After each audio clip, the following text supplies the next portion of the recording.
और यूक्रेन युद्ध के बीच रूस के पड़ोसी देश एस्टोनिया में कल से नेटो के इतिहास में अब तक का सबसे बड़ा अभ्यास शुरू होने जा रहा है, जिसने पुतिन को आग बबूला कर दिया है। ऐसा इसलिए भी क्योंकि अमेरिका समेत तमाम सदस्य देश रूस के दरवाजे पर गरजेंगे और वो सिर्फ देखता रह जाएगा। उनकी ये ड्रिल बाल्टिक सागर में होगी, जिसके लिए अलग अलग देशों की सेनाओं का जमावड़ा लगा हुआ है। रणनीतिक लिहाज से बाल्टिक सागर रूस के लिए बेहद अहम है और इसीलिए उसका समुद्री बेड़ा वहां पहले से मौजूद है और इसीलिए उसने अमेरिका को धमकाने की कोशिश भी की है। बाल्टिक में बड़ा बवाल, रूस के दरवाजे पर बरसेंगी मिसाइल, विध्वंस का एपिसेंटर बनेगा बाल्टिक। एक तरफ यूक्रेन युद्ध तो दूसरी तरफ दरवाजे पर खड़ी नेटो की भारी भरकम फौज। पुतिन के लिए ये वक्त भारी मुसीबतों से भरा है। कल से बाल्टिक सागर में बाल्टॉप्स 23 यानी बाल्टिक ऑपरेशंस 2023 शुरू होने जा रहा है। सवाल ये कि पुतिन क्यों परेशान है? असल में नेटो अपना ये शक्ति प्रदर्शन एस्टोनिया में करने जा रहा है। एस्टोनिया रूस की सीमा पर बसा देश है, जहां से नेटो की फौज बाल्टिक सागर जाएगी।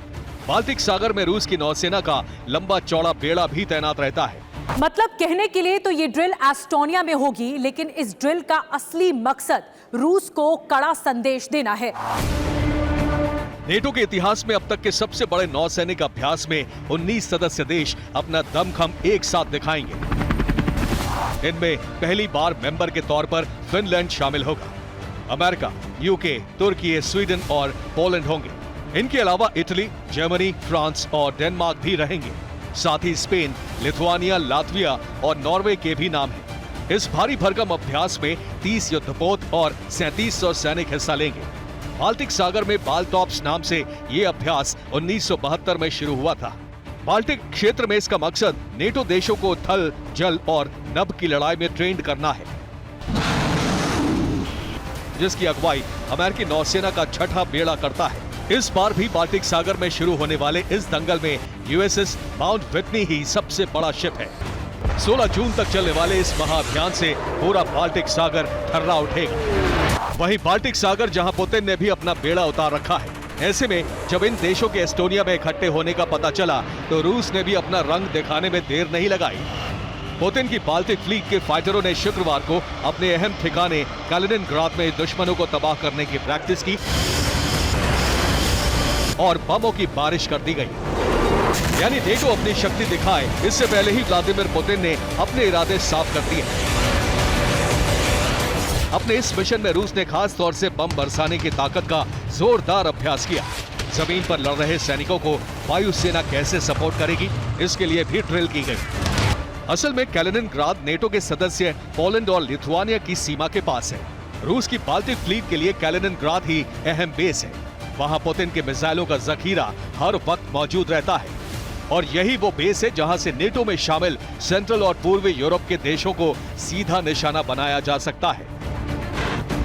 मतलब साफ है कि रूस बाल्टिक का रणनीतिक और सामरिक अहमियत समझता है, इसलिए बेशक वो इसे बाल्टिक सागर में की गई सामान्य ड्रिल का नाम दे, लेकिन एस्टोनिया में बाल्टॉप से ठीक 2 दिन पहले उसकी ये हरकत एक तरह से अमेरिका और नेटो को धमकाने के लिए भी थी।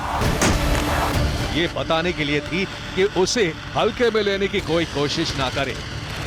ऐसा इसलिए भी क्योंकि एस्टोनिया की नेवी ने जो बयान जारी किया है वो इशारों में रूस के लिए सीधी चेतावनी थी।